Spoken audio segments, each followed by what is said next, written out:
Hello everyone, I'm Troy Dodds and welcome to the On The Record podcast presented by The Western Weekender. On this podcast, I'm joined by special guests who all have such great stories to tell about Penrith and the role they've played in our city.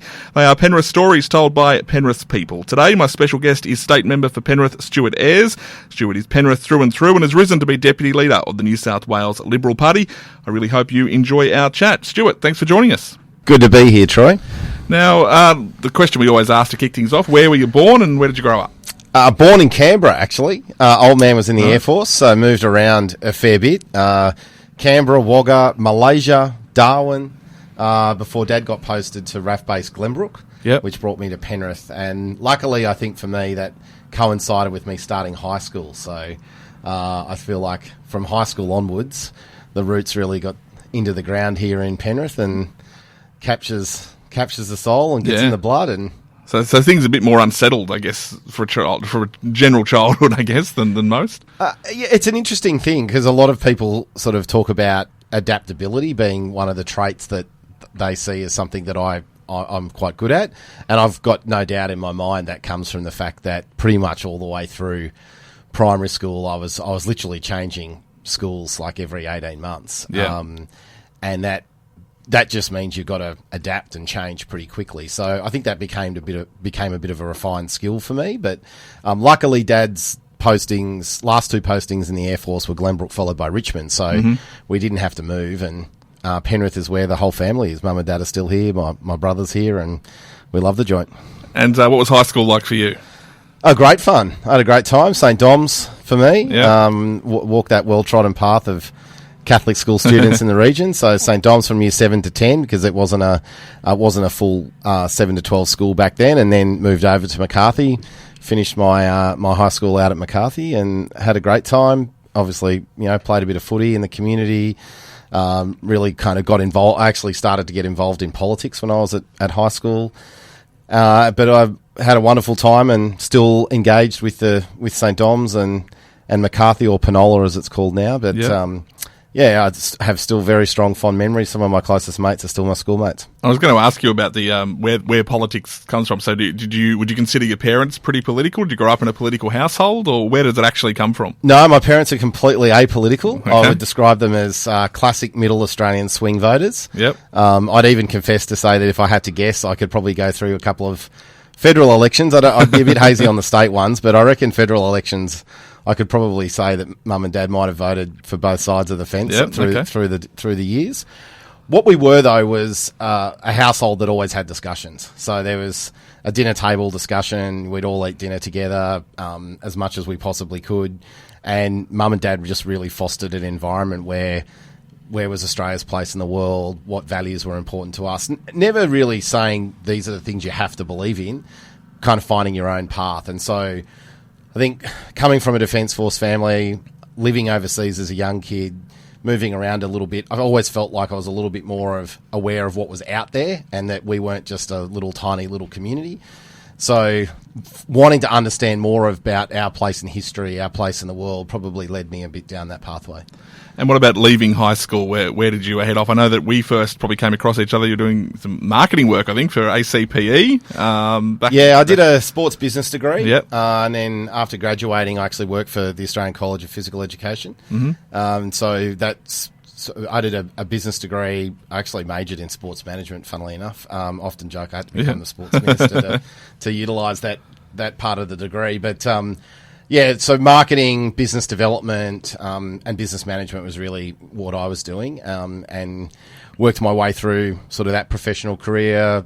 That business got bought by an international business, and it got expanded and allowed me to work on new products, and I was going pretty well, actually, and then came up with this crazy idea to run for a pretty safe Labor seat. So where did politics. That come from? Because you didn't take that sometimes traditional route of going on local council and doing it that side. So you're obviously involved with the Liberal Party through that mid-2000s kind of... No, I actually I worked on my first campaign when I was 15. Yep. It was 1996 in that John Howard election in 1996. Yep. We actually had a by-election later that year because they contested the result of the election. So there were two elections in this region at that time, but got involved in campaigning. I kind of made a decision quite early that my sort of values were more aligned with the Liberal Party values, and I felt like I wanted to be a participant in that discussion. I wanted to get out and learn more about what was happening in the local community, wanted to shape that, so I got involved in local campaigning. I'm probably not your classic young Liberal, local executive, that type of stuff. I was involved in a local party, but I played footy, enjoyed my time in my teens and 20s like I suppose most young guys do, and did uni, but always stayed engaged in politics. And I wasn't really thinking about running for a state election at all. It wasn't until we were sort of working our way through candidates for seats right around New South Wales in the lead up to the 2011 election that I started to contemplate the idea of maybe running for Penrith in what was an election lined up for 2011, but things changed a little bit. Yeah, of course. Your path to becoming the state member for Penrith is brought forward a year in 2010 when the former state member Karen Palazzano departs in obviously well-known circumstances. There was obviously a feeling there that the Libs could take the seat in 2010, given the circumstances. But obviously a lot quicker than you would have imagined. Yeah, I won an internal pre-selection. So most parties have an internal election for the selection of their candidate. I won an internal pre-selection to be the candidate for the 2011 state election in April 2010. And then about 10 days after I'd been endorsed as our candidate, winning that pre-selection, Karen Palazzano stepped down from Parliament and by-election was called, and 6 weeks later I walked into the Legislative Assembly. When I did my first day of campaigning, I had 2 corflutes I'd actually got printed locally with just my name because we hadn't even had a photo taken. So they were tied together with a couple of cable ties, and that was the only thing I had on the first day of campaigning. And of course, your opposition, John Thane, takes one for the team and stands up as the Labor candidate there. And I still remember there was both of you campaigning pretty strongly on Victoria Bridge at that time. Obviously, we fast forward now and see the new bridge, but that became a big vocal point in that election. What was going to happen there? Yeah, I think in the by-election we weren't sure whether we could win the seat. Like, it was a 10% Labor seat. We knew that there was a lot of frustration with the Labor government at the time. We knew they were on the nose. I think people were really starting to find out that Kevin Rudd probably wasn't the person they thought they'd voted for. And so there was a lot of things that were kind of flowing in our favour, but also local issues came to the fore. And at the time, the safety of Victoria Bridge as a pedestrian crossing was one that was quite vocal in the public, and we made commitments to find a solution for that. And the outcome that we've got there now is a complete game changer for the River Precinct, and I think something that most people in Penrith are immensely proud of. It's a record result for you at that by-election, probably beyond expectations, and all of a sudden Penrith becomes a very safe Liberal seat. A couple of things on that, though. I remember at the time we chatted, and you were saying, look, there's a good chance here I'll be the member for a decade. And I don't think it came from an egotistical point of view. It came from the point of view, well, with that kind of margin, it will take a few elections for that to probably even itself out again. Did that give you, I guess, a better situation where you didn't have to focus necessarily on elections and whatnot? You knew that you could have a long-term plan to be here in Penrith as the member? I think I was always predisposed to taking that longer-term plan and then backing myself in to achieve it. I think thinking that you've got a bit of runway allows you to look a little bit further down the line. I remember at the time going, it was a much bigger result than what anyone ever thought would be possible. So that did give me an opportunity to recalibrate and go, all right, how am I going to take that result to the bank so I'm not stuck in this kind of election by election cycle that's not really going to deliver a great outcome for Penrith. I remember the day after the election driving down Henry Street with Maurice and driving past the tax building actually and looking up at that building and saying to Maurice, no matter how long I'm in this job, when I finish, Penrith's going to be a different place. And I still remind myself about that conversation almost every single day. On that point, where do you think Penrith was at politically? Because it had just come from, obviously, the scandal involving Karen Palazzano and her stepping down from Parliament. There was drama at the 2007 federal election as well, locally. Where was Penrith sitting politically, in your view, as far as had it become a bit apathetic towards politics? It was clearly in a changing situation. I think they were strongly opposed to the direction State Labor had taken New South Wales and the quality of that leadership, and they voted pretty strongly at the ballot box to reflect that. But I think Penrith is a classic marginal middle Australian community. And I think you see this federally. I think the seat's always going to be pretty narrow. I think Penrith electorate is probably, from a socio-demographic perspective, probably still a Labor-leaning seat, and it's the third most marginal seat in the state. So it's pretty tight now. And I think that's where it's been for some time. And if you look at federal election results, I've been the member for almost 12 years now, and I've had 4 separate federal members of parliament during my time. So that's basically changed at every election. So there's still I think there's a state of flux that exists there, and that Penrith isn't a red community or a blue community, Liberal or Labor, like it may well have been in the past. I think it's smack bang in the middle, and it'll reward members of parliament and governments who do the right thing, and if you don't, it'll punish you. Of course, then 2011 comes along, and the Liberal Party is swept to power. Barry O'Farrell is Premier. Your memories of Barry? Great human being, wonderful mentor. Probably the worst day of my professional life was the day that he lost the premiership. Etched in my brain. I remember we were actually supposed to be making the formal announcement about Western Sydney Airport with the Prime Minister. In fact, I actually told the Prime Minister that Barry was about to step down, first person to let him know that. And that in itself was like a bit of a milestone day, because we'd spoken so much about that airport for such a long period of time. I probably took a big political risk to say the community was ready to actually do this, and the economic benefits outweighed some of the environmental impacts. But losing Barry was pretty difficult. But yeah, I think without him and his stability, we would never have been able to make that transition. And he really went with he went with two. I remember about sort of 2 years out, he started to use the phrase "start the change," and it was really about preparing the community. If you want this state to be different, you've got to be part of that change. And then when we ran in that election, we said we wanted to make New South Wales number one. We just got sick of being last, and we thought with better leadership, we could make the state the best state in the country, and I think we've done that. And of course, in that term as well, you start grabbing some ministerial portfolio. Minister for Fair Trading first. I was elected ridiculously young. I was 29 when I got elected. The average age in Penrith at the time was 32, which I think is interesting in that I was pretty close to the average age, so I was probably reflective of a change of behaviour. But then became a very young minister. I was 33, just turned 33 when I became a minister, and Fair Trading was the first portfolio. It was in December that year, 2013, I think, and got to join the cabinet. And I think you're kind of wondering, am I ready for this? But Barry was really great. He was like, you're a clear thinker, you're passionate about your community. We want a diversity of voices around the table, and he gave me that opportunity to be there.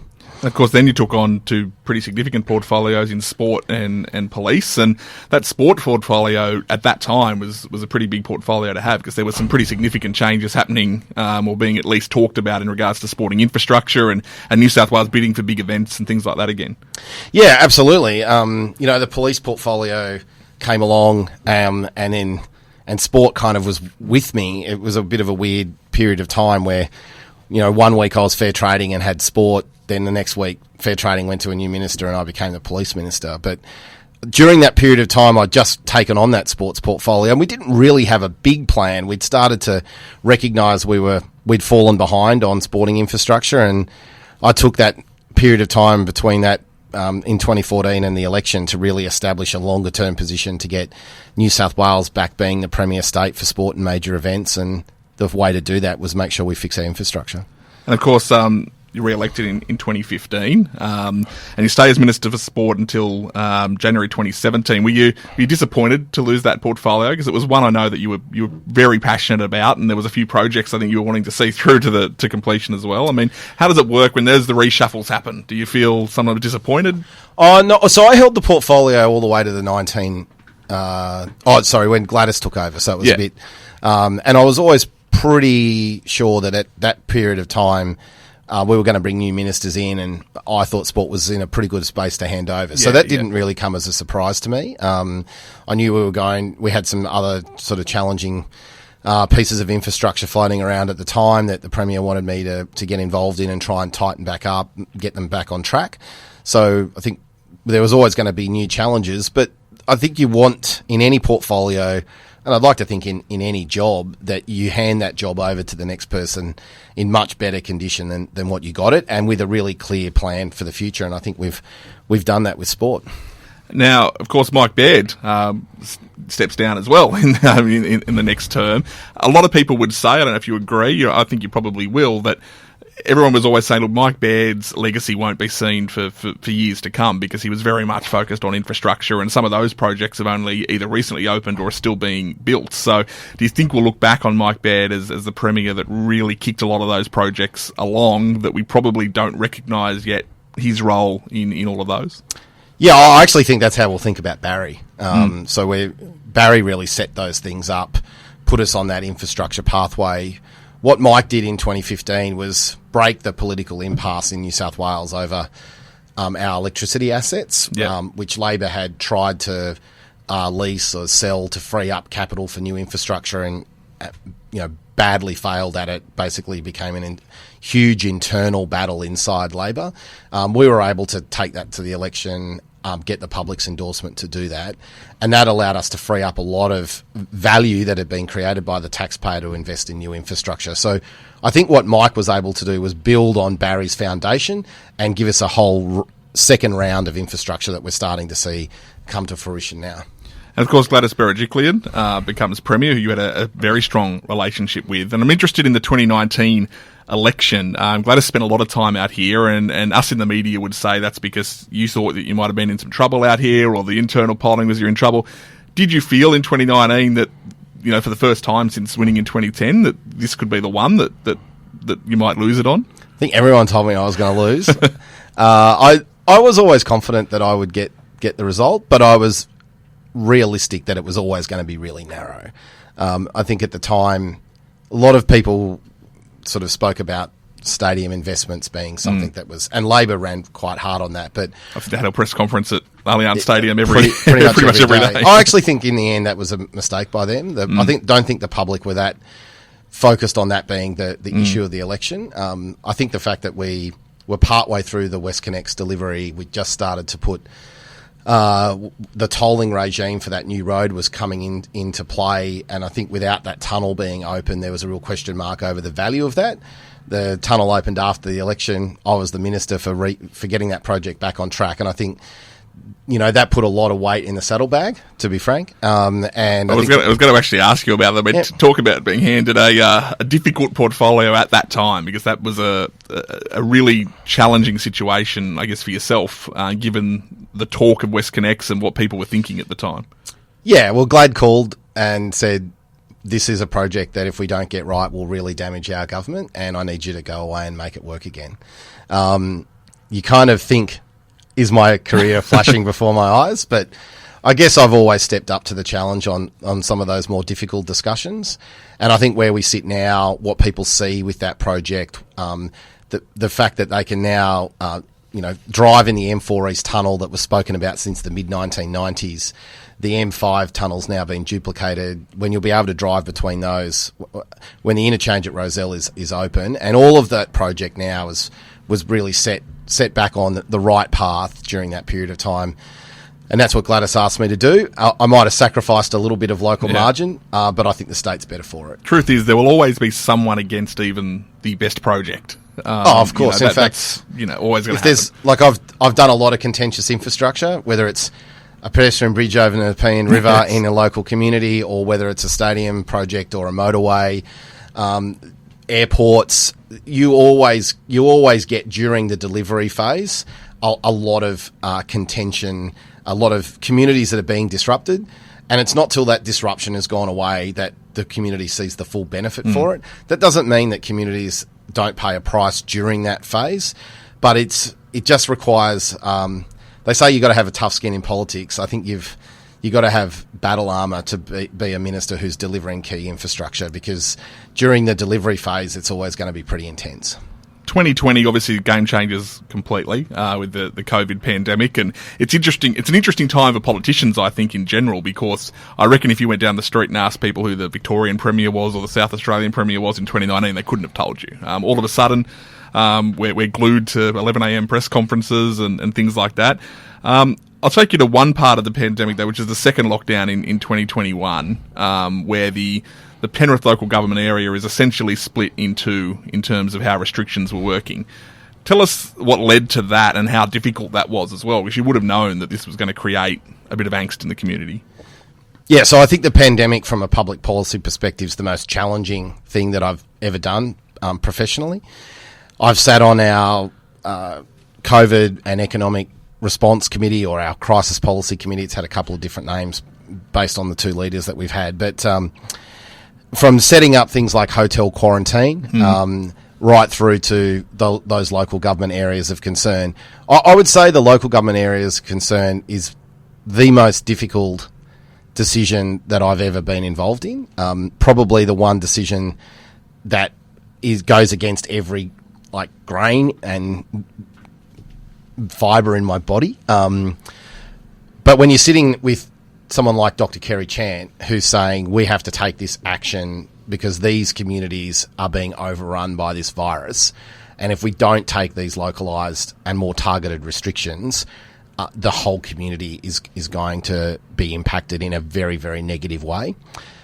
To sit around the table that takes the advice from probably the most esteemed public health official that we've seen in Australia in the last 50 years, that then requires me to put more onerous restrictions on Western Sydney. That decision has never, ever sat comfortably with me, but I am very clear about the fact that decision definitely allowed our response to COVID to be stronger, and over the long term, there's no doubt in my mind that it's got more people back in jobs faster, and it probably saved hundreds, if not thousands, of lives. A period of time where we became, I guess, obsessed with these daily numbers that were coming out as well. I'm guessing that was the same, though, for you. I mean, you're on the inside, but you'd be going to bed every night just going, geez, I hope these numbers are good tomorrow. Or were you getting insights the night before? How was that operating internally? Well, we would get the number, they were running from 8 to 8, you might recall. We tried to, because there was a lot of, the media got completely obsessed with literally daily numbers, and so we had to put some structure. So, you weren't commenting, you weren't, press conferences weren't about, what happened between 8 p.m. and the time Gladys and Kerry stood up at 11 o'clock or something like that. So we would know the night before what they were going to be. But I think in the early days, where you were trying to work out whether there was going to be a peak, you might have watched the numbers a little bit to try and spot a bit of a trend. But I have to say, kind of the more I got into the daily grind of COVID, the less I was focused on daily numbers. I knew that we were in an environment where this thing was going to build, and then it was about setting the conditions that minimised the peak and allowed for a faster recovery. You would have always known that we were going to get to the position we're at now, which is, tens of thousands of cases, potentially on any given day, but essentially living restriction-free largely. But how difficult was it from a government point of view to go, well, we know when to pull those triggers? Because every single individual has different views on and different personal opinions on what they feel their level of safety and risk can be. People would have been happy to just let it rip from the start. Other people wanted masks longer. You went through all of that process. There was issues before Christmas where masks suddenly came back for a little period. How difficult was it to balance that with public opinion, health advice, the realities of the economy as well? Yeah, so I think the public opinion, funnily enough, was probably the least relevant thing in our discussion. Yep. I know that talkback radio, conversation in a pub, dinner conversation at home, COVID was just consuming everyone's lives. But what we really wanted to stay focused on was striking a balance between the advice we got from public health officials and making sure we didn't completely obliterate the economy. And that was the balance that we always tried to take. So there would be times when health would talk about trying to get to they would want to take extreme positions, and we would say, if you do that, we'll never be able to rebuild, or the economy will be completely cactus. So you would explain those types of things to people like Kerry, and there were times there where I was in a meeting with her. I would see Kerry Chant more than I'd see Maurice. Because from that point, her job is not to say, well, what's going to happen to the economy and jobs over here. Her job is purely, this is the health reality. Yeah, that's exactly right. And so, and this is the job of elected leaders, is to take the information that comes from the chief economist and the information that comes from the chief health officer and find a pathway and then explain that pathway to the public. Now, we always defaulted to the side of health as our first port of call because the best way to protect the economy was to have a strong health response. And where we are now, you can live with the virus because of the resilience that we've built into the community through things like vaccination rates, extra investment in hospitals, people being more aware. The virus has gone through a few different phases, so it's now different to what it was when it was probably at its most extreme. But trying to find that balance and getting through that. And I think when we look back on that, we'll be able to look back and say the success is really determined where we are now, rather than still being in an environment where to stop the spread of the virus, hundreds of thousands of people have to lose their job. That was never going to be an acceptable position over the long term. And we're in a position now where I think we can confidently live with it. That doesn't mean that it's gone away or that we're in a completely risk-free environment, but we're in a position where we can live alongside the virus. How impressive was Kerry Chant during that period from a behind-the-scenes perspective? Because I think, the general public obviously became pretty warm to her as well. But yeah, just generally, what kind of operator is she behind the scenes? Well, I think people liked Kerry and Gladys because they were no frills. There wasn't any sense that they were there for anyone else but the public. It's like, I've got to lead the state. I've got this health professional here who's helping guide us. And I think that no frills focus very much on the citizen created confidence in the community. Kerry's a dedicated public health professional. She's a straight talker, tells you what she's thinking, and probably the thing that I've most enjoyed over the time working with Kerry, and there's been plenty of times where, we've been trying to, my job has been keep people employed, her job is to keep people alive, and, coming together on, how do we find a way forward on some of that. And just recently, actually, we were at a dinner together where she was being recognised for her contributions over the last 12 months. And we were just reflecting on the kind of close working relationship that we'd had over those last 2 years. And she was saying that she's learnt so much about how small businesses function and how clarity of messaging is sometimes much more important than what the actual decision is. And some of those things that she wasn't aware of. So she's learnt a lot over her time just by being involved and around other people. But yeah, a very impressive woman. You mentioned that Barry O'Farrell losing the premiership was one of the more difficult days of your career. What about the Gladys situation? And what was the lead up to that like? I think everyone knew that this ICAC situation was lurking in the background, but it's still a pretty sudden day from a public perspective anyway. Yeah, it's the closest thing to a dead heat. I think Barry, maybe because it happened first, is still kind of etched in my brain. I was really surprised by the Gladys thing, actually. So I know that the ICAC stuff was floating around, but I just never really anticipated that she would be in a position where she wouldn't be able to continue as the Premier of New South Wales. I was a witness in the public hearing. I was pretty strongly in her camp around the way I think she managed and the conflicts that we have to manage as ministers. I just never ever expected that I'd see her on that Friday afternoon standing behind a lectern saying she can't be the Premier of New South Wales anymore. And I don't think the public understand why she can't be. Yeah, in fact, probably, and I guess it was related to the way she handled the pandemic, but probably one of the biggest outpourings of, I guess you could say, grief over losing a Premier. Yeah, no doubt. Well, I think, people, there's no doubt in my mind that, her leadership and management of the pandemic meant that the public felt quite engaged with her. But normally when political leaders aren't in their jobs anymore, it's either really obvious they've done something wrong or the public has decided they don't want them anymore and they've voted them out. And those two conditions don't exist for GLAD. So I think a lot of people at the time, and that outpouring of emotion, I think was really embedded in a sense of confusion. They don't quite understand why a person who was doing such a good job can't be in that job anymore. And of course, then it comes time to elect a new Premier. your name gets touted around a little bit to potentially go for the job. But was that a possibility, firstly? And secondly, what's the decision process in then backing Dom Perrottet? I think that Dom he'd been our deputy for almost 5 years. He'd been the Treasurer of New South Wales. I think Dom was always going to be the person that was going to emerge as the leader. We went through the kind of internal discussion you have in a party room. I thought it was done pretty well over the course of a weekend. It wasn't, whilst there's always a little bit of media speculation around different personalities, we got to a point. Rob Stokes did contest the leadership. You might recall Rob, and that was one of the things that we really prided ourselves on, was people being able to make that choice to contest the leadership. He got a small number of votes in our party room, but we respected that process, and Dom was elected with a overwhelming majority, and I was privileged enough to be elected as a deputy leader unopposed. A few questions about the day-to-day world of a politician in your gig. You obviously have to have a thick skin, but not just from what happens in the bear pit and what happens from the media, but the general public these days can be pretty vicious on Twitter and social media in particular. Do you take notice of that, and how do you deal with it? How do you handle that situation?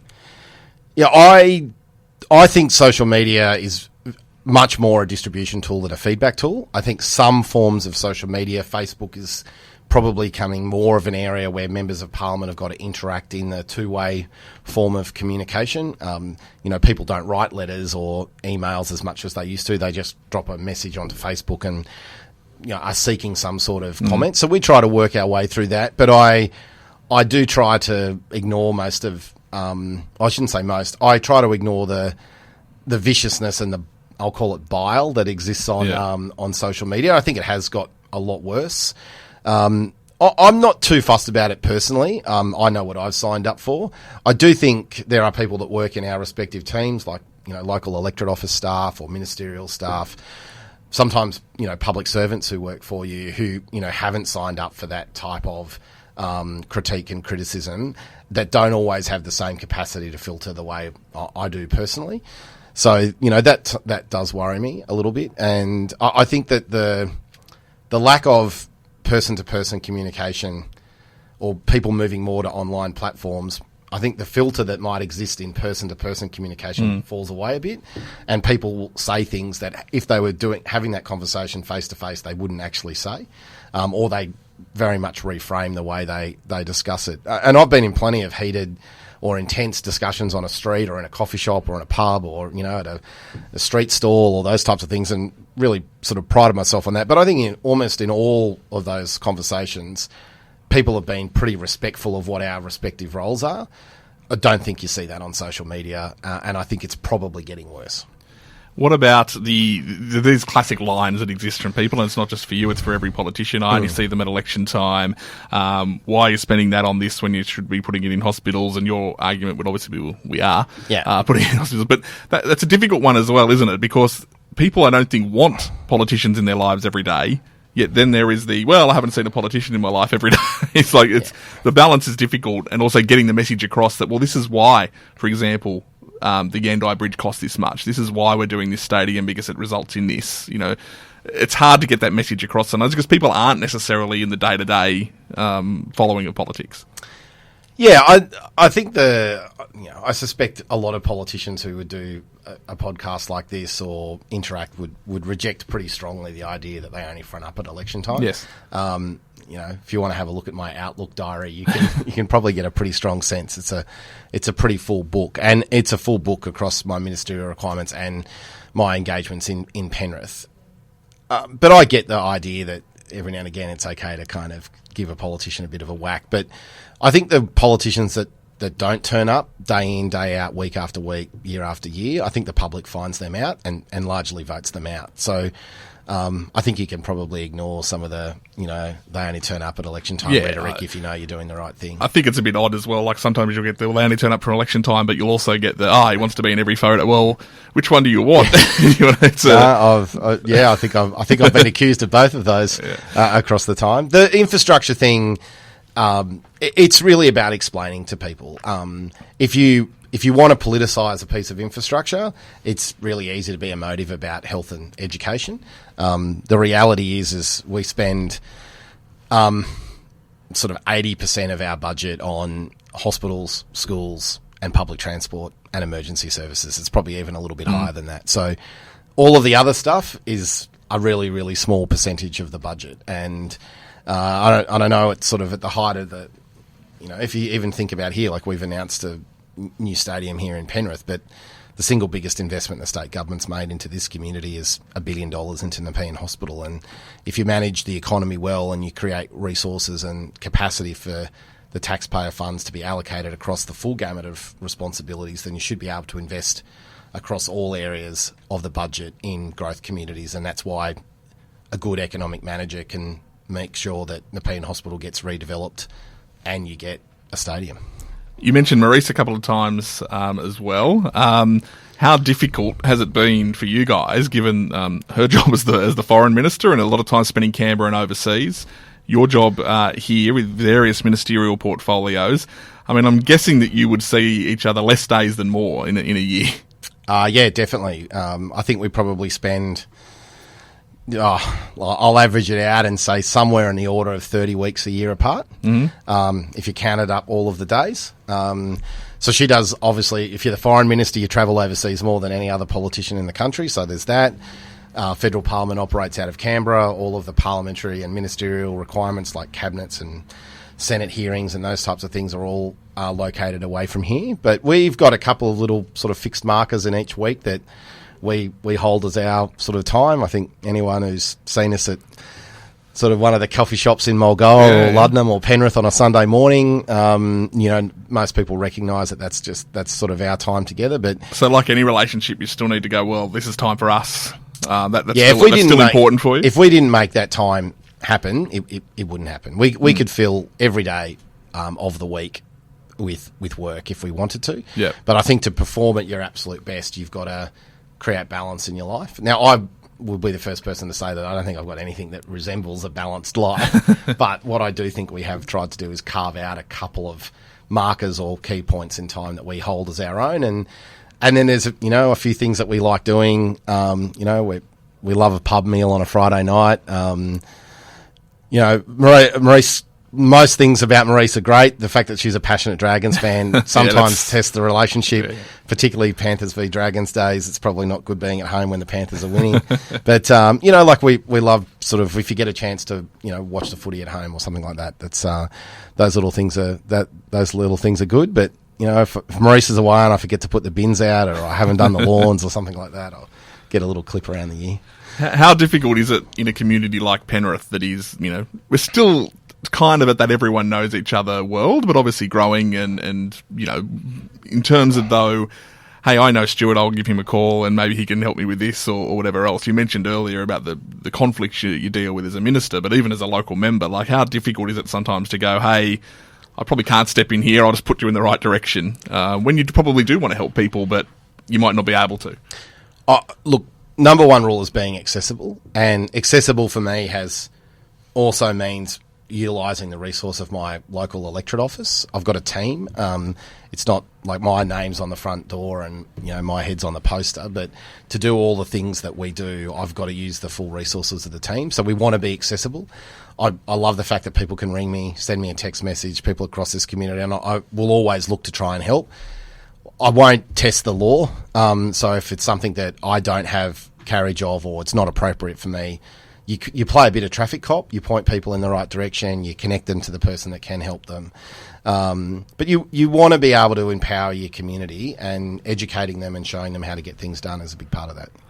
Last general politics question. You are quite well known for no notes as far as speeches are concerned. And people notice that. People, I think, notice whenever a politician or a business leader or whoever it is can get up and speak, because that, I guess, shows that you kind of, A, you know your stuff, but B, you're pretty passionate about it, that you can go for 2 minutes, 5 minutes, 10 minutes, however long it is.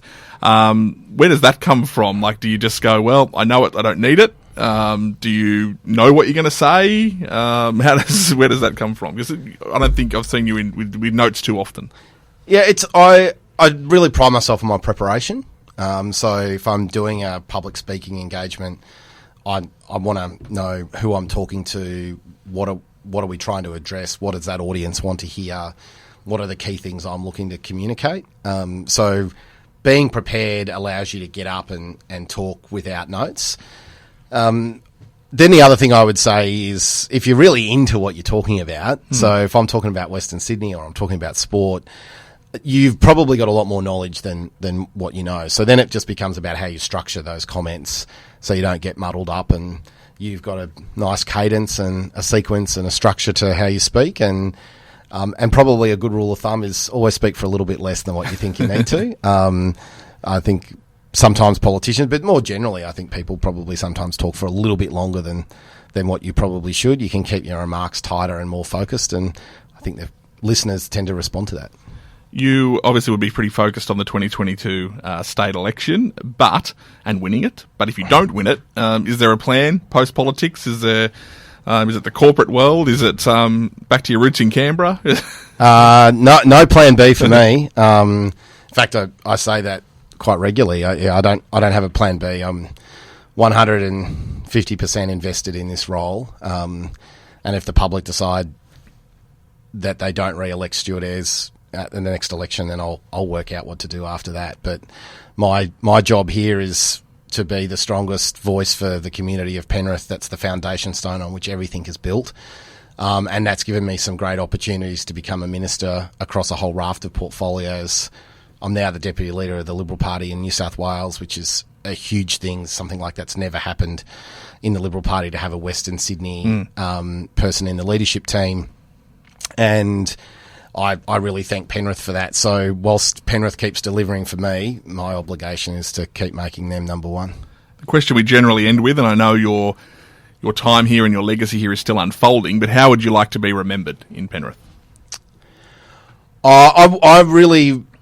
I think whenever this journey ends, and I do hope that's a fair way down the pathway, I'm pretty committed to keep doing more things, but I think that we'll have a stronger, more confident, more resilient community than what we had the day I walked into the job.